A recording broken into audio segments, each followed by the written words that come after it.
Bonjour à tous. Dans la plateforme, nous allons maintenant découvrir une fonctionnalité importante qui est la prescription d'exercices à un ou plusieurs apprenants.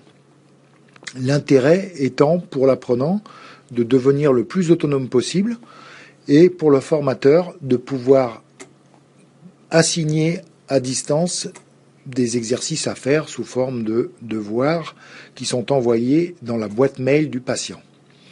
Alors comment va-t-on faire pour ces prescriptions d'exercices? Il faut aller dans le menu Mes apprenants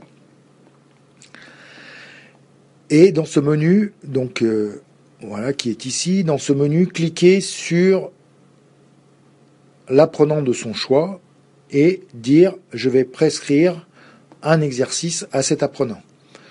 Dans notre exemple, je sélectionne l'élève Quentin Gérard.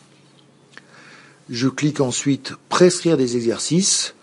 Je vais dire en 1, et c'est assez intuitif à l'écran, dans quel univers je veux travailler. Est-ce que je veux travailler dans l'univers remédiation cognitive ou dans l'univers bleu aide personnalisée? Donc j'ai choisi univers bleu.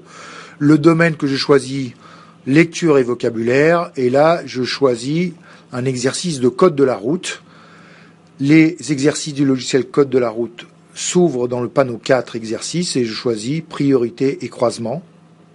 Prescription rapide. Ce qui fait que, voilà, en 3 ou 4 clics, l'exercice sur les priorités dans le domaine du code de la route est arrivé dans la boîte mail de l'apprenant. Il va cliquer sur le lien et il accédera uniquement à l'exercice prescrit par son formateur. Sachant que le formateur a une zone de gestion des résultats d'exercice qui est ici. Il voit pour cet apprenant-là, Quentin Gérard, tous les devoirs qu'il doit faire, qui sont dans la liste, ceux de quel logiciel ils font partie, quel exercice, et puis est-ce qu'ils ont été effectués ou non, et le score qui a été obtenu. Par exemple, ici, on voit qu'il a obtenu un score de 100% en français.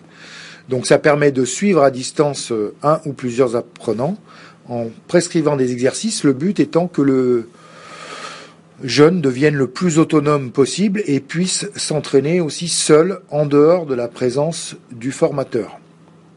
Lorsque le devoir a été effectué, on voit que son statut change, qui passe d'un statut à gauche ardoise à un statut avec un système de coche en vert.